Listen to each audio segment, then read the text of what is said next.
بسم اللہ الرحمن الرحیم۔ السلام علیکم بچوں، آج تاریخ ہے 22 جون 2020، دن پیر۔ سبق نمبر 2، حمد، نظم۔ سب سے پہلے ہم پڑھائی کریں گے۔ سبھی کچھ خدا کا بنایا ہوا ہے۔ سبھی کا مطلب ہے سب کچھ، تمام چیزیں اللہ تعالیٰ کی بنائی ہوئی ہیں۔ یہ گلشن اسی کا لگایا ہوا ہے۔ گلشن کا معنی ہے باغ۔ یہ گلشن، یہ پھول، یہ پھل، یہ سب اللہ تعالیٰ کے لگائے ہوئے ہیں۔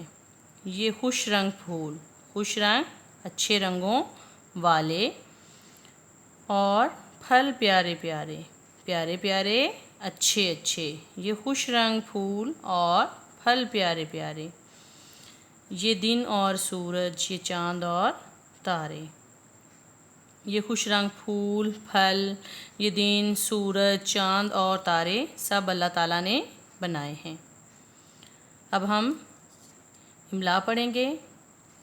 خدا، گلشن، پھول، بنانا، چاند۔ آپ نے املا 2 دفعہ خوش خط لکھنی ہے۔ اس کے بعد الفاظ کے معنی لکھیں۔ آپ نے الفاظ کے معنی لکھنے بھی ہیں 2 دفعہ اور یاد بھی کرنے ہیں۔ الفاظ: گلشن، معنی باغ، گلشن کے معنی ہے باغ، پیارے، اچھے، خوش رنگ، اچھے رنگوں والے۔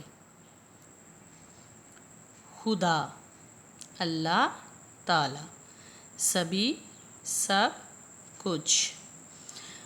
اب ہم تشریح کریں گے۔ شعر نمبر 1۔ سبھی کچھ خدا کا بنایا ہوا ہے، یہ گلشن اسی کا لگایا ہوا ہے۔ تشریح: شاعر کہتا ہے کہ دنیا اور کائنات کی ہر چیز اللہ تعالیٰ کی پیدا کی ہوئی ہے، اور یہ دنیا کا باغ بھی اللہ تعالیٰ کا لگایا ہوا ہے۔ اللہ تعالیٰ تمام مخلوق کا بنانے والا ہے۔ وہی ہے جس نے تمام فطری مناظر پیدا کیے۔ خاتمہ: چاند، سورج اور ستارے بنائے۔ خاتمہ۔ شعر نمبر 2۔ یہ خوش رنگ پھول اور پھل پیارے، یہ دن اور سورج، یہ چاند اور تارے۔ تشریح: شاعر کہتا ہے کہ دنیا کی ہر چیز اور کائنات کی ہر شے اللہ تعالیٰ کی پیدا کردہ ہے، جس میں اچھے رنگوں والے پھول ہیں، اچھی خوشبو اور ذائقے والے پھل ہیں، دن، سورج، چاند اور ستارے بھی ہیں جن کو اللہ تعالیٰ نے پیدا کیا ہے۔ تو یہ تمام کام آپ نے لکھنا بھی ہے اور یاد بھی کرنا ہے۔ اللہ حافظ بچوں۔